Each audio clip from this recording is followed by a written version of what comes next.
Bom dia, senhoras e senhores, e sejam bem-vindos à audioconferência da Marco Polo S.A., em que serão discutidos os resultados do terceiro trimestre de 2021. Essa audioconferência também está sendo transmitida pelo website da RI da Marco Polo, ri.marcopolo.com.br, simultaneamente em português e em inglês, onde está disponível a apresentação. Neste momento, todos os participantes estão conectados apenas como ouvintes, e mais tarde iniciaremos a sessão de perguntas e respostas, quando as instruções serão fornecidas. Caso necessitem de alguma assistência durante a audioconferência, queiram, por favor, solicitar a ajuda de um operador digitando o asterístico 0. Cabe lembrar que essa audioconferência está sendo gravada. Antes de prosseguir, esclareço que eventuais declarações feitas durante essa audioconferência sobre perspectivas dos negócios da Marco Polo, projeções, metas operacionais e financeiras e sobre o seu potencial de crescimento são previsões baseadas nas expectativas da administração em relação ao futuro da companhia.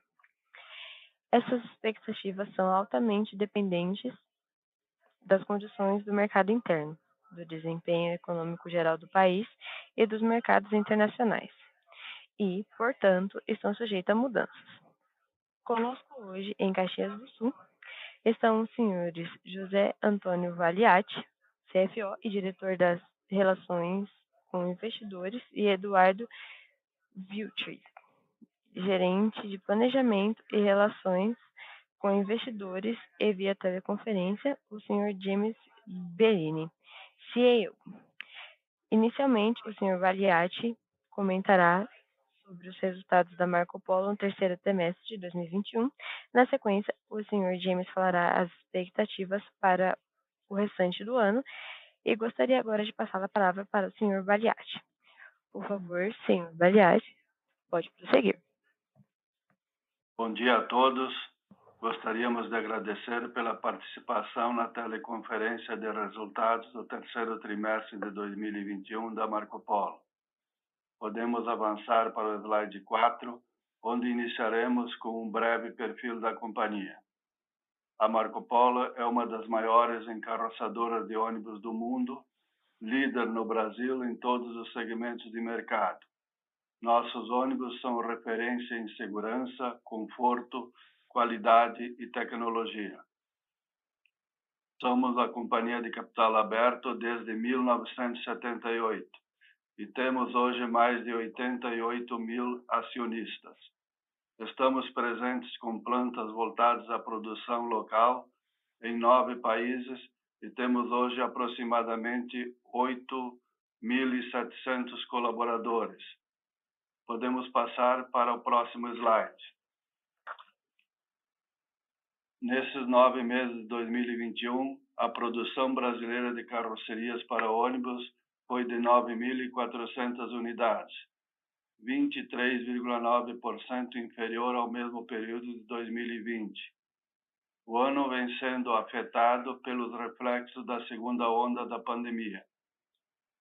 No trimestre, a produção brasileira foi fortemente impactada pela concessão de férias coletivas na Marco Polo, bem como pela ausência de volumes produzidos para o programa Caminhos da Escola.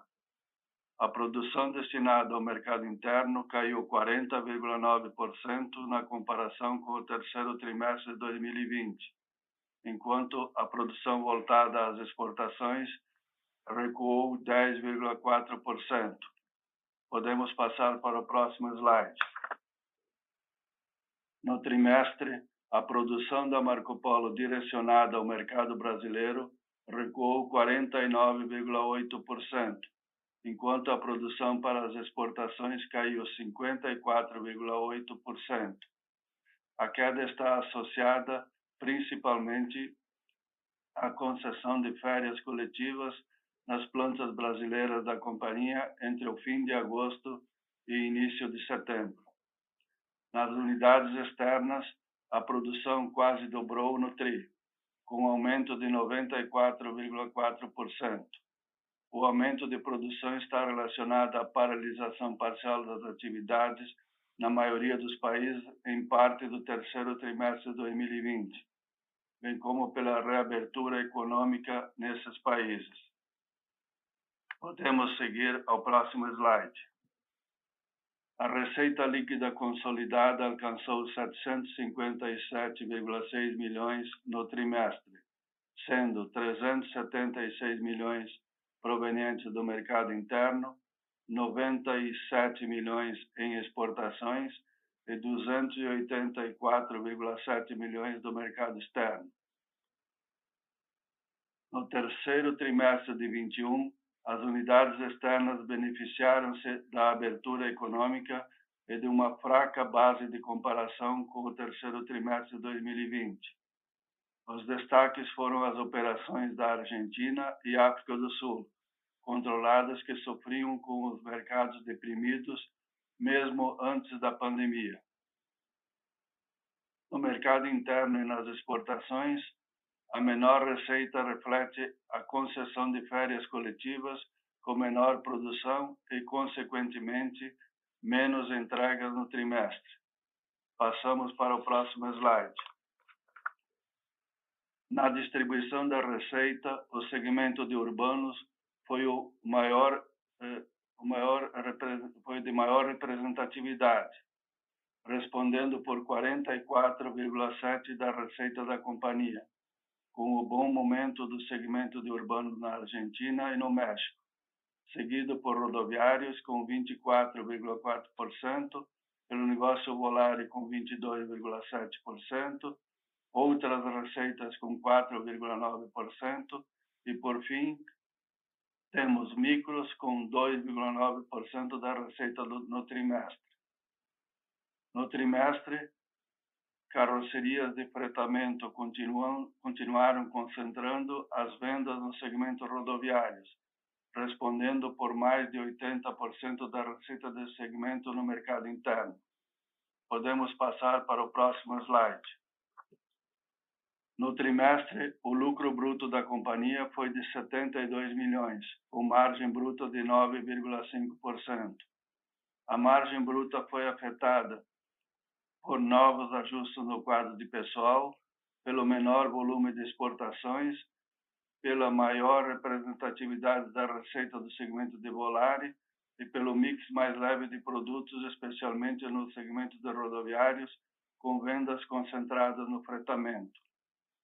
O EBITDA foi de 95 milhões no terceiro trimestre de 21, com margem de 12,6%. Tendo sido afetado negativamente pelos ajustes no quadro de pessoal, pela menor receita de exportações, pelo mix mais leve voltado a ônibus de menor valor agregado e pelo impacto das provisões trabalhistas. O EBITDA também foi afetado positivamente em 67,6 milhões, referente à não incidência do imposto de renda pessoa jurídica e contribuição social sobre o lucro líquido, sobre a atualização de indébitos tributários, conforme o julgamento recente do Supremo Tribunal Federal, e 33,5 milhões referente a êxito em ações judiciais que discutia a não incidência do imposto da renda e contribuição social sobre a atualização monetária atrelada a aplicações financeiras. O lucro líquido consolidado no terceiro trimestre de 21 foi de 107 milhões, com margem de 14%. O resultado foi afetado pelos mesmos efeitos descritos ou comentados no EBITDA e no resultado financeiro constantes do nosso relatório. Adicionalmente, a companhia reconheceu reversão à provisão de imposto de renda e contribuição social no montante de 13 milhões, relativamente à não incidência de IR e contribuição social sobre a atualização de indébitos tributários em complemento aos demais impactos positivos refletidos no EBITDA. Passo agora a palavra ao James, que falará sobre o desempenho e as perspectivas para os próximos meses. Bom dia a todos. Bem-vindos aí à nossa audioconferência. Começamos falando, então, sobre o desempenho e as perspectivas internas. No terceiro trimestre, as entregas no Brasil se concentraram em rodoviários de desenvolvimento, bem como de micros e modelos Volare.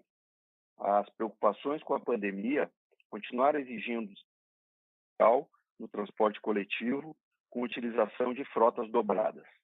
Tanto os rodoviários leves beneficiaram dessa demanda suplementar, mantendo o bom desempenho verificado ao longo de toda a crise. Porém, já percebemos com aumento nos pedidos de rodoviários pesados, substituindo gradualmente os modelos mais leves. O G8 também contribui para esse movimento e vem sendo.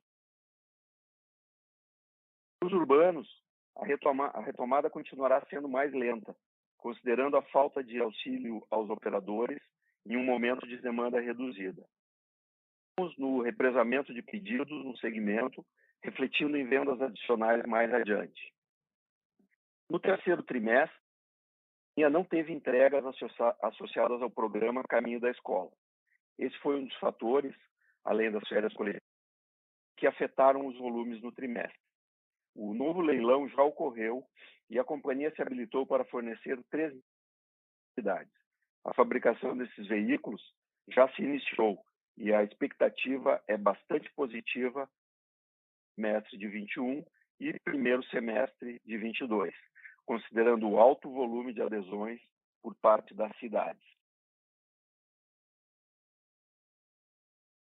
A Marco Polo manteve a liderança do mercado para ônibus no terceiro trimestre de 21. Caso somássemos a produção de Volares, a participação de mercado subiria a 0,4%. Vamos passar agora para o próximo slide. Passamos agora, então, a falar um pouco sobre o desempenho. As exportações continuaram sendo afetadas pela pandemia, com transferências de compras ou postergação do fechamento de pedidos no trimestre de 21 e 2022. Os mercados mais aquecidos seguem sendo Chile e com recuperação de volumes já nesse início de quarto trimestre. O principal aspecto positivo sendo o câmbio, auxiliando na competitividade da empresa. As operações internacionais foram o grande destaque do terceiro trimestre de 2021. A Marco Polo a produção acelerada de urbanos, entregando resultados consistentes, com viés de alta para o quarto trimestre de 21. O mercado começa a movimento de rodoviários. No terceiro trimestre de 21, a Marco Polo Austrália obteve conquista importante para o fornecimento em Melbourne nos próximos anos, reforçando uma carteira robusta de pedidos para o quarto trimestre de 21 e 2022. A operação também vem se destacando com propulsões alternativas. A Marco Polo África do Sul conseguiu atingir o ponto de equilíbrio, a partir da reestruturação da operação, também com perspectivas para os próximos trimestres. No México, o mix de vendas segue concentrado em urbanos de menor, afetando a rentabilidade da operação, sem esboçar recuperação relevante no curto prazo. A Marco Polo Chile mostra a retomada gradual de vendas, inclusive com a abertura de novos mercados, reduzindo seu prejuízo operacional. A colombiana Superpolo manteve resultados positivos, mesmo com a queda de volumes, sustentando boas perspectivas para o próximo trimestre. Vamos passar agora ao próximo slide. Então, observando o cenário de mercado, a companhia projeta um quarto trimestre de 21 de inflexão positiva de volume, em um período de queda consistente de contágios e reabertura das cidades, incluindo o turismo, viagens mais longas, aulas em escolas e universidades. Rodoviários pesados voltam a aparecer na carteira de pedidos em volumes maiores, com vendas estimuladas na operação 8, e os volumes do Caminho da Escola garantem uma produção saudável de micros e volares nas plantas localizadas no Brasil. Marco passou por uma grande reestruturação durante esse período difícil de pandemia. O processo de readequação iniciado no segundo trimestre de 2020 passou por mais uma etapa no terceiro trimestre de 2021. Não projeta novas reduções de impacto significativo e voltou a contratar no quarto trimestre para intensificar de suas linhas de produção. Mecanismos como layoff e férias coletivas, utilizados de forma recorrente desde 2020, não deverão ser utilizados no quarto TRI de 21. Iniciativas importantes como a otimização e reestruturação das operações internacionais e reduções de custos, que tanto penalizaram os resultados desde passam agora a gerar os resultados esperados. Mesmo durante a pandemia, a companhia manteve permitiram ganhos de eficiência, qualidade e lançamento de produtos inovadores, incluindo a exploração de novos modais, como o transporte 8. A tão esperada retomada de volumes já está ocorrendo na prática, e diversos fatores, como o represamento de pedidos de subrenovação entre 2020 e 2021, a possível antecipação de compras em função da troca de motor 23 e o êxito relacionado à licitação do caminho da escola, traçam o melhor momento para a demanda no fim de 2019. Então era isso, agora podemos passar para a sessão de perguntas.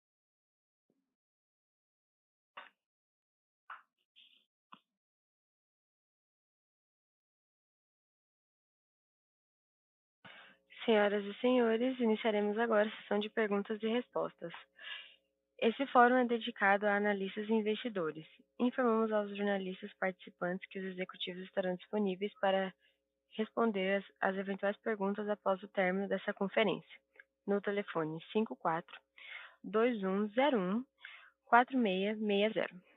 Para fazer uma pergunta, a favor digitar o asterisco 1. Para retirar a pergunta da lista, digite o asterisco 2.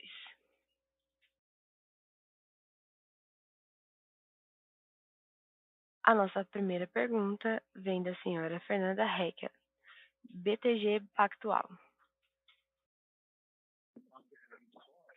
Oi, pessoal, obrigada por pegar minha pergunta. Eu tenho duas perguntas.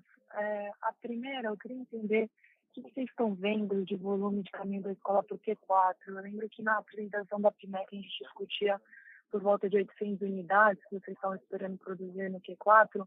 Essa projeção se mantém ou mudou um pouquinho para entender isso? E o segundo ponto, se vocês puderem detalhar um pouquinho mais o impacto das férias coletivas em margens, né? Vocês comentaram que teve um impacto relevante. Queria entender se vocês teriam aí quantos bips de margem, tanto bruta ou ideal que vocês tiverem, isso aí impactou. E o que a gente deveria esperar ali para Q4? A gente já deveria começar a ver uma margem ali de um dígito alto? Obrigada.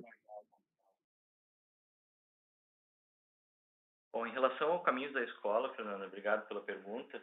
A gente vai ter uma boa performance de caminhos, tem volumes aí em função da alta adesão dos municípios, então a gente já tem uma carteira bem robusta de caminho da escola, já nesse início das entregas do programa. Talvez não deva atingir as 800 unidades que a gente tinha projetado, transferindo uma parte dessas unidades para o primeiro trimestre do ano que vem, mas o ritmo vai ser bem intenso, vai ficar um pouco abaixo aí daquilo que nós tínhamos projetado, mas próximo aí do que nós tínhamos comentado anteriormente. Em relação aos impactos das férias coletivas, Fernanda, efetivamente no trimestre, como nós tivemos 20 dias de férias coletivas nas unidades de Caxias do Sul, tanto na REC quanto na São Marino, e tivemos 30 dias de férias coletivas em São Mateus, o nosso volume de produção e consequentemente vendas foi efetivamente afetado por termos menor volume de produção e consequentemente vendas. Evidentemente que esse mecanismo de utilização de férias coletivas foi realizado porque se aproveitou também a provisão de férias e antecipamos um efeito que viria possivelmente no primeiro trimestre de 22. Adequamos a operação e efetivamente e naturalmente o resultado do trimestre foi impactado por um menor volume de produção e, consequentemente, vendas pelo período menor de trabalho e de faturamento.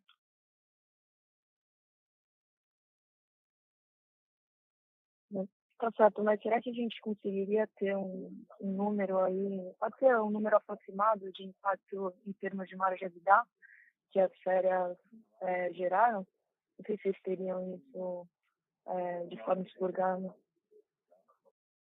Na realidade, que não é o número não é diretamente mensurável, porque quando você tem um volume de produção menor, além, digamos, dos custos variáveis que na sua grande maioria são contingenciados, mas você tem todo o custo fixo que continua incidindo. Então, este seria o impacto que acabaria gerando, mas eu diria assim, tentando estimar um número, algo em torno de 15 milhões ou coisa que vale, que seria um terço do custo fixo, o custo do trimestre. Perfeito, obrigada, pessoal.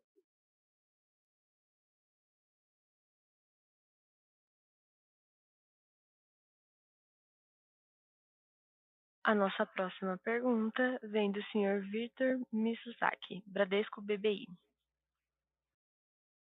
Oi, bom dia. Eu tenho duas perguntas. A primeira, essa questão de redução de pessoal, que a gente tem visto a Marco Polo, né, implementar durante 2021, mas como o James mencionou, né, com essa expectativa de um resultado mais forte no quarto tri, a empresa já voltou a contratar pessoal.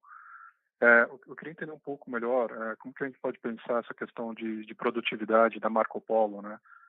Não sei se tem algum KPI, de repente, quantidade de ônibus por funcionário, receita por funcionário, que vocês estão mirando. E a segunda pergunta, também com relação ao Caminhos da Escola, se a gente comparar, né, com o último leilão, e pegando o preço efetivo, né, qual que seria o aumento de preço que a gente deveria enxergar já no resultado do quarto tri? Obrigado. Bom dia, Vitor. Em relação à redução de pessoal e como a companhia controla e mede a sua eficiência, nós controlamos através de horas produtivas e horas disponíveis. Como nós fizemos nesse período de pandemia vários ajustes, não só na mão de obra direta, mas também na mão de obra indireta para adequar a companhia a uma realidade de mercado menor, a gente tem uma expectativa de conseguir, sim, o que nós falamos muito aqui internamente, é crescer sem crescer, ou seja, crescer melhorando a nossa eficiência da mão de obra direta e também crescer contingenciando o máximo possível os custos fixos relativamente à mão de obra indireta. Então, a nível de produtividade, nós temos metas e targets aí de crescer, sim, a nossa eficiência, a nossa produtividade, até porque no período de aumento de demanda, isso fica bem mais fácil do que ao contrário. Quando você tem mais capacidade do que demanda, você dificilmente consegue otimizar os recursos.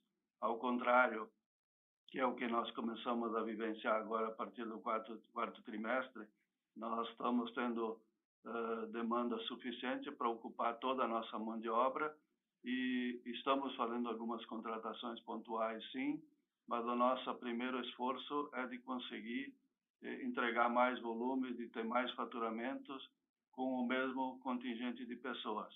E é isso que nós estamos buscando.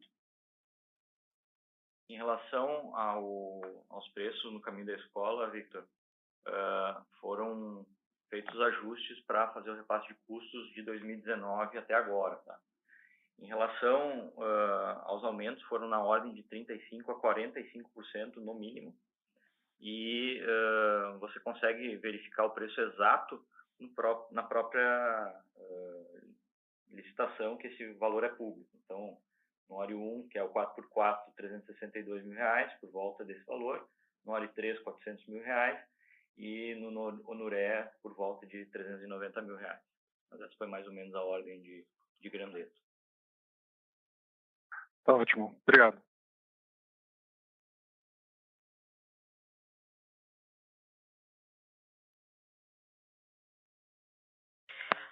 Nossa próxima pergunta vem do senhor Carlos Herrera, Condor Insider. Bom dia, pessoal. Muito obrigado por terem pego a minha pergunta, pela sua apresentação. E a minha pergunta seria se vocês têm avaliado a opção de lançar um plano de recompra de ações. Não está sendo considerado nesse momento, Carlos.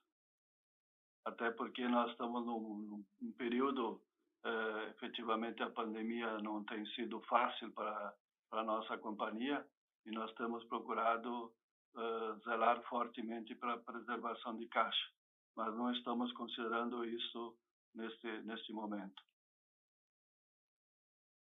Beleza.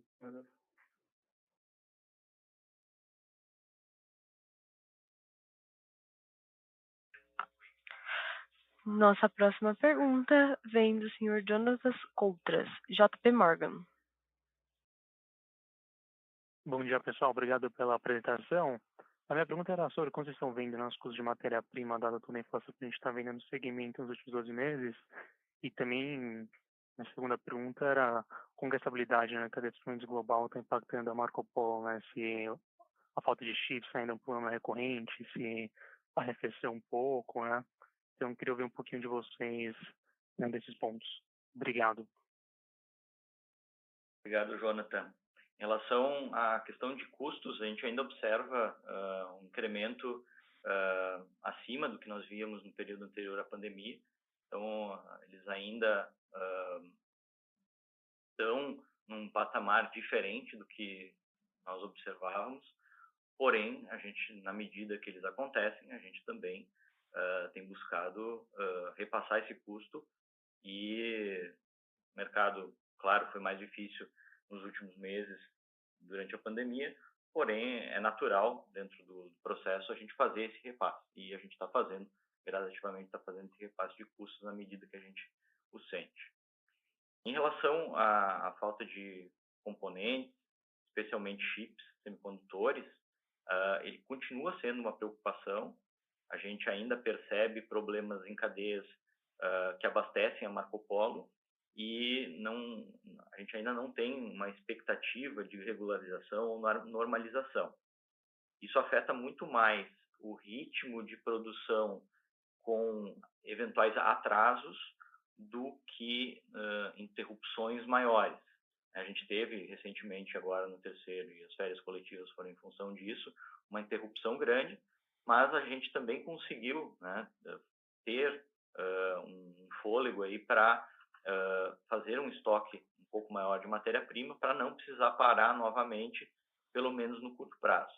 Hoje a visão é que não teria necessidade de fazer uma parada, por exemplo, no curto prazo, por falta de componentes, mas continua sim sendo um fator de preocupação. Perfeito, obrigado, Eduardo.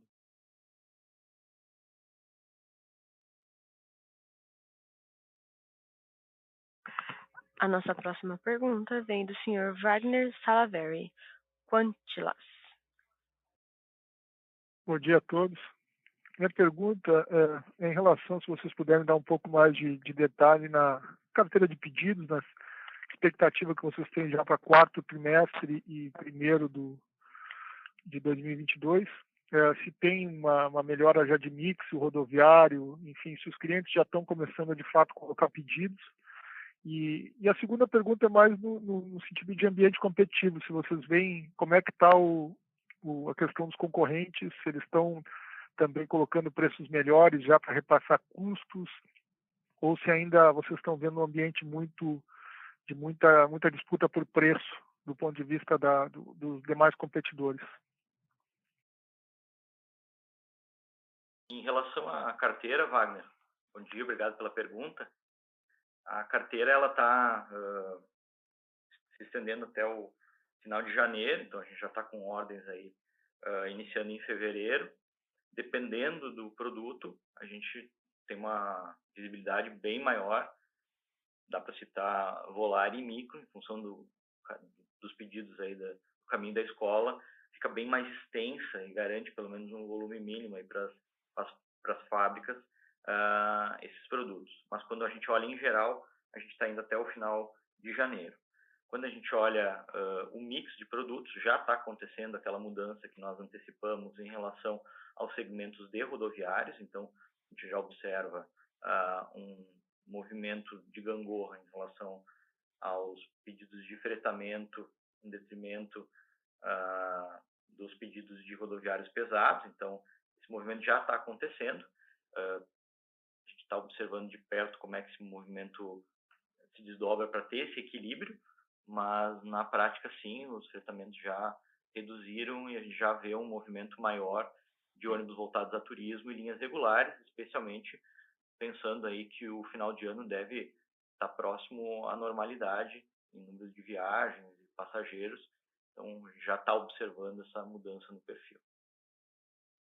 Em relação ao ambiente competitivo, Wagner, é sempre uma briga, né? Na realidade, principalmente quando o mercado, a capacidade instalada é maior do que o mercado, essa competição fica mais acirrada.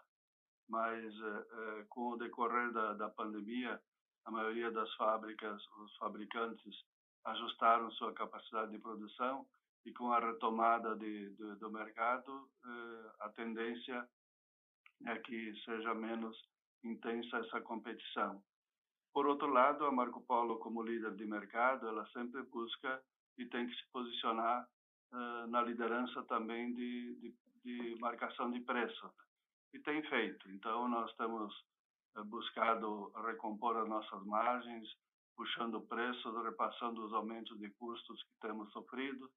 E a concorrência não tem como, ela tem que vir e está vindo, talvez não no ritmo que a gente gostaria, mas mais cedo ou mais tarde eles terão que vir porque ninguém faz milagre, né? E a situação de impacto nos custos está aí não só para os fabricantes de ônibus, mas para toda a indústria. E isso não tem outra forma a não ser repassar isso nos preços de venda. Só um detalhe, eu tenho percebido que vocês têm falado ao longo do tempo, têm falado cada vez mais da parte de transporte em trilhos, né, da possibilidade de vocês atuarem nisso mais fortemente, vamos dizer assim, estar mais presente. Até para entender assim, quando é que vocês esperam que esse mercado eventualmente possa ser de alguma forma relevante já em vendas e quais seriam as regiões que demandariam esse tipo de solução de transporte?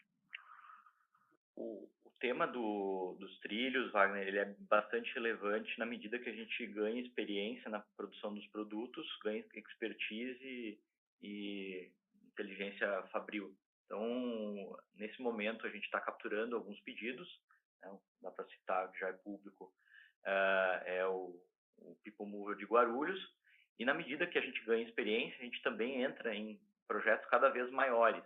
Então, tanto no mercado interno quanto no mercado externo, se discutem oportunidades. Marco Polo tem participado ativamente de diversos projetos, mas ainda a gente não consegue afirmar quando isso vai se tornar bastante representativo dentro da distribuição de receita. Hoje é um movimento no sentido de ganhar experiência com o produto. Tá ótimo, obrigado.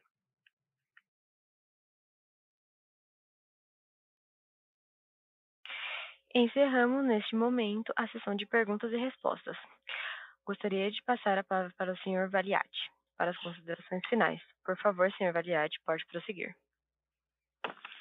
Mais uma vez, agradecemos a todos pela participação A área de RI está à disposição para maiores esclarecimentos que porventura se façam necessários. Tenham todos um bom dia. Um abraço. A audioconferência da Marco Polo S.A. está encerrada. Agradecemos a participação de todos e tenham um bom dia.